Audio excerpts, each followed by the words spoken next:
इसी बीजेपी में स्वामी प्रसाद मौर्य निकले, दारा सिंह चौहान निकले, धर्म सिंह सैनी निकले। सब जब निकले और ये सारे पिछड़े नेता हैं और एक ही बात कहते हुए निकले कि यहाँ दलितों, शोषितों, वंचितों और पिछड़ों की उपेक्षा की जाती है। तो आप उस पार्टी के साथ बनी हुई हैं।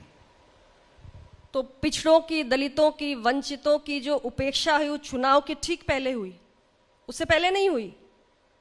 देखिए, अभी दुर्भाग्य है लेकिन हमारी चुनावी राजनीति में ये आया राम गया राम, ये बड़ी सामान्य प्रक्रिया हो गई है।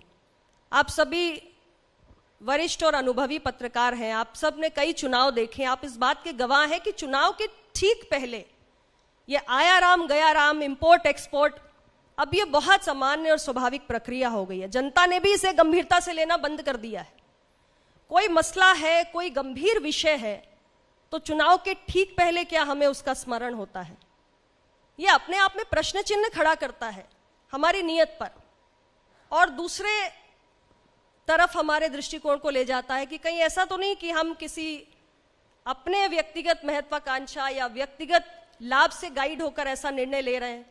नहीं, हो सकता है अपनी सीट को जीतने की संभावनाएं ना हो। आपने अभी व्यक्तिगत लाभ और अपेक्षा जरा खुल के बताइए नहीं, क्या हो सकता होगा? देखिए, ऐसा है कि बहुत सारे लोग ये भी कैलकुलेशन करते हैं कि क्या हमारी सीट हम जीत रहे हैं या हार रहे हैं, तो ऐसी भी अपेक्षाएं हो जाती है। हर व्यक्ति जो एक बार किसी पद पर रहा है, जाहिर सी बात है, मैं भी एमपी हूं कहीं से, मैं भी चाहूंगी मैं दूसरी बार भी अपनी सीट जीतूं, तीसरी बार भी जीतूं।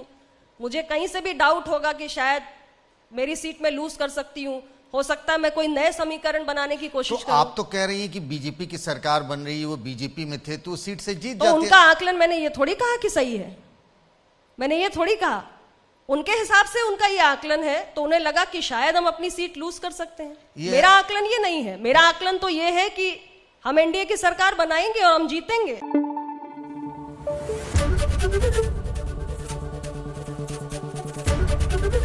एबीपी न्यूज आपको रखे आगे।